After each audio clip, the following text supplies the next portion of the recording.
All right, in this final video, we are going to briefly talk about our secondary immune response. We're then going to have a little bit more of a conversation on different types of immunity that people may have. And we're going to end this video with a quick discussion on herd immunity. So everything that we've been talking up to this point was part of our primary immune response, which means it is the first time we're coming into contact with a specific pathogen. And that process takes a little while because we have to, detect the pathogen. We have to alert, the rest of the system to this pathogen. We have to activate those B cells and T cells. They then have to differentiate, right? There's this long process to actually, making antibodies, for instance. And so this is why, if you look at this picture, our primary response takes a lot longer than any sequential exposure to this pathogen. So if you look at this, days after antigen exposure, the first time you ever come into contact with it, right, it's taken several days before those B cells get activated. It takes even longer for them to be differentiated, and it takes about a week before we're actually producing antibodies, right? A whole week of being sick. Well, we don't want to have to deal with that every time we come into contact with a pathogen. And so notice what happens the second, third, fourth, 100th time you come into contact with that pathogen. Well, now we have memory cells. We have memory B cells, and we also have memory T cells. But these memory B cells are kind of cruising around in the body, just looking for that pathogen to come after us again. So once it's detected really quickly after we're exposed, it starts producing antibodies. And so we are able to start fighting off that infection significantly sooner. Look, these plasma cells are made 3 days later as opposed to 7. So this is why our secondary response is a lot quicker. So these memory cells are also one reason why we're not just sick all the time. We are constantly coming into contact with pathogens, but because we have these memory B cells and we also have our nonspecific immunity and things we've talked about previously, we're able to clear a lot of these infections before it progresses to the diseased state. All right, so let's talk briefly about different types of immunity. When thinking about immunity, there are two big categories: active immunity and passive immunity. With active immunity, our body or the patient's body, whoever the person is we're talking about, that person's body and immune system is specifically making their own antibodies. Okay, so that person is actively making their own antibodies. With passive immunity, the person is given pre-made antibodies. Their body is not making it itself. Okay? So within these categories, I have no idea why my computer is doing this. Okay, within active and passive immunity, we can further classify immunity as being naturally acquired or artificially acquired.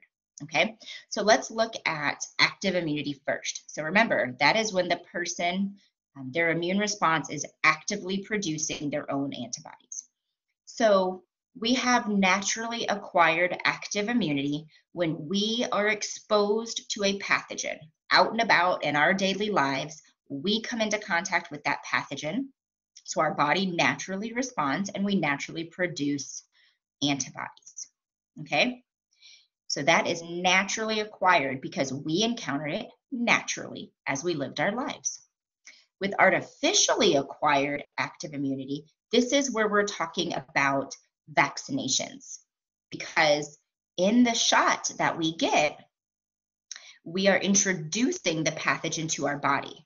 Okay, we did not experience it just out and about naturally. We essentially signed up for it, right? So they inject us with the pathogen or part of the pathogen, and our body actively responds and starts making antibodies against that pathogen.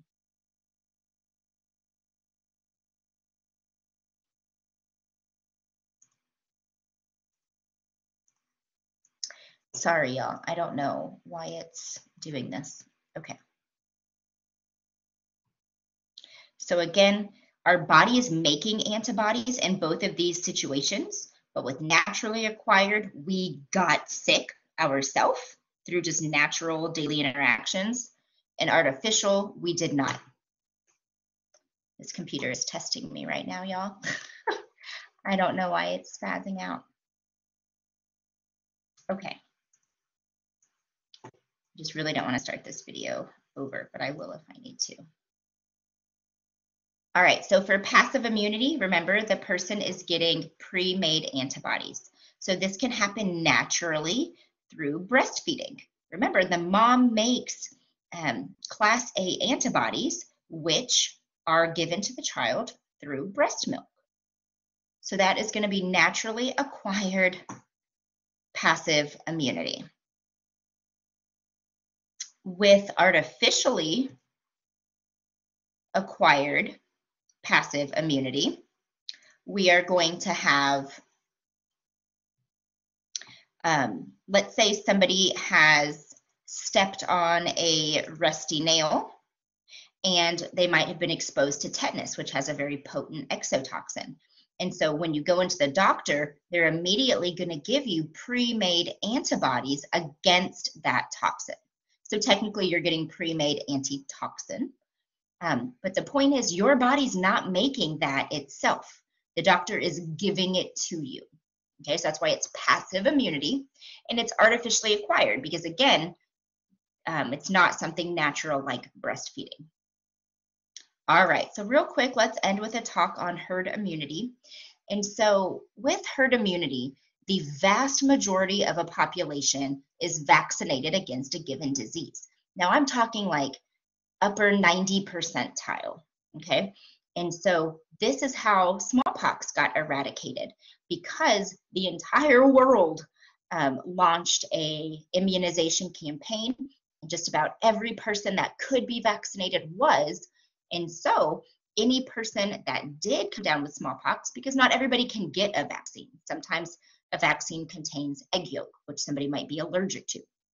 So if that person were to get sick, it wouldn't spread throughout the population because just about everybody is protected against it. So they aren't going to be able to serve as hosts for that pathogen, so the pathogen will not be able to spread.